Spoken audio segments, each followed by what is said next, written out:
Sir మీరు ఇందాక ఒక మాట అన్నారు, యాక్చువల్గా ఈసారి చంద్రబాబు నాయుడు గారి ప్రభుత్వం వస్తుందని, టీడీపీ పక్కగా వస్తుందని మేము ఎప్పుడో భావించామండి అని అన్నారు. సో అంటే దానికి సంబంధించి ఏమైనా సర్వేలు ఏమైనా చేశారా సార్, లేకపోతే ప్రజల పల్స్ ఎలా పట్టుకోగలిగారు మీరు?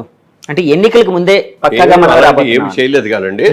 ప్రజలు ఎక్కడికి వెళ్ళినా ఏ వర్గం వాళ్ళు మాట్లాడినా చాలా ఇబ్బందులు పడుతున్నామండి, చాలా ఇది చేస్తామండి. అది అందరిలో వచ్చింది, అన్ని వర్గాల్లో కూడా వచ్చింది. ఓకే, వచ్చినా కూడా ఎవరు బయటపడలేరు. కొంతమంది ఎందుకు బయటపడలేదంటే, రేపు పొద్దున ఇట్లా మనం ఆయనకి చేస్తున్నాం, చంద్రబాబు వర్గంలో ఉన్నాం, చంద్రబాబు సింపతిగా ఉన్నాం, చంద్రబాబు గారికి ఓటేస్తాం, తెలుగుదేశానికి ఓటేస్తాం అని ఉంటే వాళ్ళ మీద కక్ష సాధింపులు చేస్తారు కదా, వాళ్ళందరినీ ఎలా నాశనం చేయాలో చేస్తున్నారు కదా. అందుకని భయపడి ఎవరి కాళ్ళు లోపల పెట్టుకున్నారు తప్ప బయటపడలా. సర్వేలకు ఎవరు వెళ్ళినా కూడా వాళ్ళు తెలుగుదేశానికి ఓటు వేసినా కూడా మీరు ఎవరికి వేసారండి ఓటు అంటే మేము వైసీపీకి వేసామండి. ఎందుకంటే సేఫ్టీ కోసం. ఎందుకని భయం అనేది క్రియేట్ అయిందండి అలాగా ప్రజల్లోని, విపరీతమైన భయం క్రియేట్ అయింది. ఆ క్రియేట్ అయిన వీటన్నిటితోటి లోపలే పెట్టుకున్నారు. మేము కూడా డెఫినెట్గా అధికారంలోకి వస్తాం అనుకున్నాం, కానీ ఇంత అద్భుతమైన మెజార్టీ తెలుగుదేశం పార్టీ పెట్టిన తర్వాత ఇంత పెద్ద మెజార్టీతో ఎప్పుడు రాలా. మహానుభావుడు ఎన్టీ రామారావు గారిదే ఆ రోజులు గొప్పగా చెప్పుకున్నాం. ఎందుకనంటే సినిమా ఇండస్ట్రీ నుంచి ఆయన తెలుగుదేశం పార్టీ పెట్టి ఆ రోజులో ఉన్న రాజకీయాలు నాయకులకి వ్యతిరేకంగా తిరిగి ఆయన కేవలం పార్టీ పెట్టిన 9 నెలల్లో అధికారంలోకి రాగలిగాడు. ప్రపంచంలో ఏ పార్టీ ప్రపంచంలో ఏ పార్టీ కూడా పెట్టి 9 నెలల్లో అధికార పార్టీని ఓడించి పూర్తిగా అధికారంలోకి వచ్చినాడు. One of the only person is out NTR గారు. అలాంటి ఎన్టీఆర్ గారు సాధించినటువంటి విజయాల కంటే కూడా ఇప్పుడు వచ్చిన విజయం చాలా చాలా పెద్దది. సార్ తెలుగుదేశం పార్టీని ఏ ముహూర్తంలో పెట్టారు సార్ ఎన్టీఆర్ గారు? ఆయన అన్ని ముహూర్తాలు ఇవన్నీ చాలా బాగా చూస్తారు, ఆయనే పెడతారు. ఎందుకంటే ఒక పార్టీ 40 ఏళ్ళగా సస్టైన్ అవుతూ జనాల గుండెల్లో ఉండడం, జనానికి దగ్గరగా ఉండడం చాలా గ్రేట్ కదండి. అవును, చాలాసార్లు అయిపోయింది తెలుగుదేశం పని అనేవారు. తెలుగుదేశం అని చెప్పిన వాళ్ళందరూ కూడా గుండెల్లో పెట్టుకున్నారు పార్టీని. బయటకు వచ్చి అడ్జస్ట్ చేసి చెయ్యరు, కానీ అవసరం వచ్చిన రోజు కరెక్ట్గా వస్తారు. మొన్న ఆ సైలెంట్ వేవ్, ఎంత వేవ్ అంటే ఎవరికి అందల.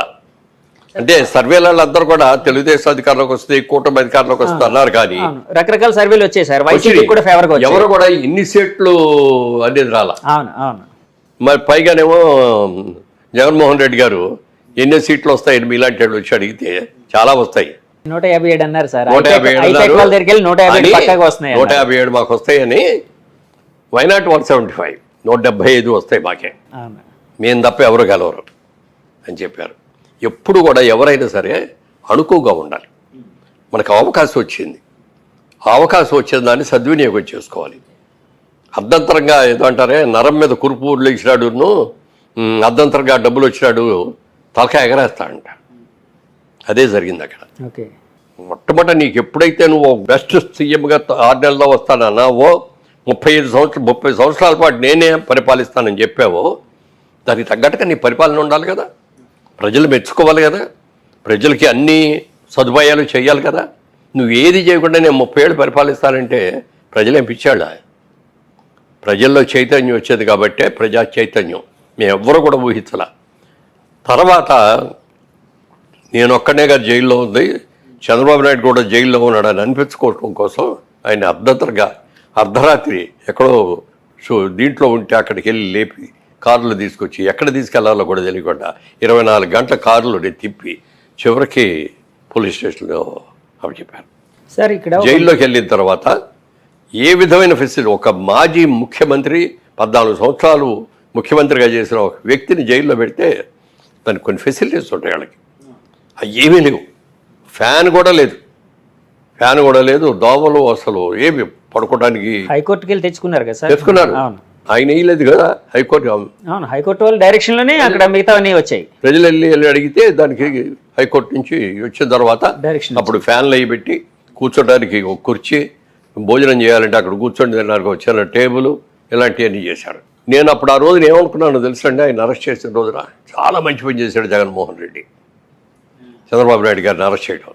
అందరూ కూడా దీన్ని బెయిల్ తీసుకొని బయటికి రావాలి ఓ తాపత్రయపడతా అంటే నేను మనస్ఫూర్తిగా కోరుకుంది ఏంటో తెలుసా, కనీసం 2 నెలల్లో 3 నెలల్లో ఆయన జైల్లో ఉంటే మంచిది. సింపతి, ఎంత సింపతి పెరిగిందండి. ఇన్ని సంవత్సరాలు పరిచయం ఉద్యోగం చేసినా కూడా ఈ రోజుకైనా ఎవరైనా ఒక్కళ్ళు చంద్రబాబు నాయుడు ఈ తప్పు చేశాడు అనే ఒక బ్లాక్ మార్క్ ఒకటి చెప్పండి ఇన్నేళ్లలో. కానీ వాళ్ళు ఆరోపిస్తూ ఉంటారు కదా సార్, చంద్రబాబు గారు కోర్టుకు వెళ్ళి స్టేలు తెచ్చుకుంటూ ఉంటారు, తన అవినీతి కేసుల మీద రకరకాల కేసుల్లో ఉన్నారు, ఇలాగని ఆరోపిస్తూ ఉంటారు. అంటే వైఎస్ గారి జమాన్ నుంచి అది నడుస్తుంది, కాంగ్రెస్ జమాన్ నుంచి నడుస్తుంది. సో అందులో ఏమైనా నిజం ఉందా సార్? ఏమీ లేదు. అవి ఉంటే ఇన్నాళ్ళు బయటపడకుండా అట్లా ఉంటాయి. ఎవరైనా ఏదైనా దాయాలంటే 10 రోజులు దాస్తావు, 10 నెలలు దాస్తావు, 10 ఏళ్ళు దాస్తావు, కానీ ఇన్నేళ్ళు దాచలేదు కదా, ఎవరు దాచలేరు. ఓకే. అది అయిన తర్వాత విపరీతమైన సింపతి వచ్చేసింది జనంలో. చాలా మంది అనలిస్టులు ఒక మాట అన్నారు సార్, నేషనల్ అనలిస్టులు, ఈ ఎలక్షన్ మెయిన్ ఫ్యాక్టర్ ఏంటంటే చంద్రబాబు గారు జైలు ఉదంతం మెయిన్ ఫ్యాక్టర్గా ఎలక్షన్ డిసైడ్ చేయబోతుందని కూడా అన్నారండి. నిజమే కదా సార్? అది నిజమని భావిస్తారు? అదే కాదు, దానికంటే ఇంకా పెద్ద రిజల్ట్ ఒకటి. ఏంటి సార్? కొంతమంది ఎమ్మెల్యేలు, పేర్లు చెప్పను, కొంతమంది ఎమ్మెల్యేలు చంద్రబాబు నాయుడు గారి గురించి, చంద్రబాబు నాయుడు గారి కుటుంబం గురించి, చంద్రబాబు నాయుడు గారి పిల్లల గురించి ఎంత చండాలమైన మాటలు మాట్లాడారో చెప్పడానికి లేదు. నీతికి నిజాయితీకి పెద్ద పేరైన ఎన్టీఆర్ గారి కుమార్తె ఆవిడ మీద కూడా ఇది పెట్టారు. అవన్నీ పెట్టిన రోజు చంద్రబాబు నాయుడు గారు కళ్ళెమ్మ నీళ్లు పెట్టుకొని వచ్చాడు.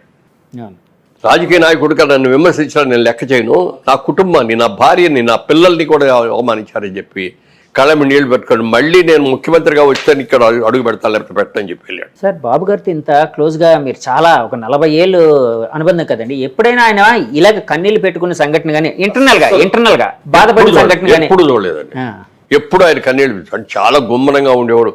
మనసులో ఏదైనా బాధ కలిగినా కూడా ఆయన లోపల పెట్టుకునేవాడు, మన దగ్గర నవ్వుతూనే మాట్లాడేవాడు తప్ప ఏ రోజున నాకు ఇది పరిస్థితి వచ్చింది ఏంటని కానీ ఇంకోటి కానీ ఓకే, ప్రజా నిర్ణయాన్ని మనం గౌరవించాలి, ప్రజలు ఓటేశారు, గౌరవిద్దాం, అలాగే బెస్ట్ ఆఫ్ లక్ చెప్పేవాడు. కానీ మొన్న జగన్మోహన్ రెడ్డి గారు చేసింది ఏంటంటే, ఓడిపోయిందని తెలిసిన తర్వాత మీ బట్టి ప్రెస్ వాళ్ళందరూ వెళ్ళి అడిగితే నేను ఇన్ని పనులు చేశాను, అన్ని పనులు చేశాను, నేను ఇంతమందికి డబ్బులు ఇచ్చాను, వాళ్ళందరూ ఏమైపోయారు, వాళ్ళ ఓట్లన్నీ ఏమైపోయినాయి. ఎప్పుడు కూడా ఒక నాయకుడు ఎవరన్నా ఓడిపోయినప్పుడు ఒకళ్ళిద్దరు అన్నారు అనుకో, అందులో కూడా కొంతమంది అన్నారు, కానీ ఈయన మాత్రం నేను ఇన్ని రకాలుగా డెవలప్ చేశాను, నేనేం చేసిన తప్పు, నన్ను ఎందుకు ఓడించారు అన్నాడే. కానీ ఎప్పుడు కూడా ఎందుకంటే బెస్ట్ ఆఫ్ లక్ అండి, ప్రజా నిర్ణయాన్ని మేము శిరసావహిస్తున్నాం అని కొత్త గవర్నమెంట్కి బెస్ట్ ఆఫ్ లక్ చెప్తున్నాం. ప్రజల్ని జాగ్రత్తగా చూసుకుంటూ మీరు ఏమైతే ప్రమాణాలు చేశారో, మీరు ఏమైతే ఇస్తామని చెప్పారో అవన్నీ కూడా ఖచ్చితంగా చెయ్యండి, గుడ్ లక్ అని చెప్పేసి ఊరుకోవాలి. అంతేగాని నేను అది చేశాను, ఇది చేశాను అని కళ్ళేమో నీళ్ళు పెట్టేసి ఇప్పుడు ఏమన్నా మళ్ళీ వెనక్కి వస్తుంది, ఎలక్షన్ రాదు కదా. తర్వాత ప్రపంచంలో ఎక్కడ జరిగింది ఇంకోటి జరిగింది, జగన్మోహన్ రెడ్డి గారు ఆయన 14 నెలలు జైల్లో ఉండి తిరిగి వచ్చాడు, బెయిల్ వచ్చింది. జనరల్గా ఎవరైనా ఒక్క కేసు ఉన్నాడు ఆయన, ఇన్ని కేసులు కదా, ఒక్క కేసు ఉంటే బెయిల్ ఇస్తే 1 నెల ఇస్తారు, 2 నెలలు ఇస్తారు, 3 నెలలు ఇస్తారు, 6 నెలలు ఇస్తారు, సంవత్సరం ఇస్తారు, అంతకంటే ఎవడు ఇవ్వడు కదా. ఈయన 18 కేసులు ఉన్నాయి ఈయన మీద. 18 కేసుల్లో నెంబర్ 1 ముద్దా ఎవరంటే ఈయనే. అలాంటి ఆయనకి ఎన్నేళ్ళు అయిందండి ఆయన బెయిల్ బయటకు వచ్చి? 10 ఏళ్ళ పైన అయింది కదా, 12 ఏళ్ళు అంత అయింది. ఇన్ని రోజులు అసలు బెయిల్ ఎవడిస్తాడండి?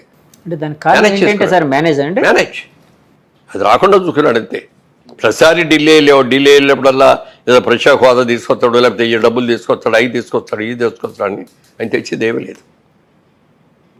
తన కేసులు ఎలా ఆపుకోవాలి, ఎలా వాళ్ళు. ఈ 5 ఏళ్ళు జగన్మోహన్ రెడ్డి గారు ఎప్పుడు ఢిల్లీ వెళ్ళినా తన కేసులు పని మీద సొంత పని మీద వెళ్ళారు తప్ప సార్.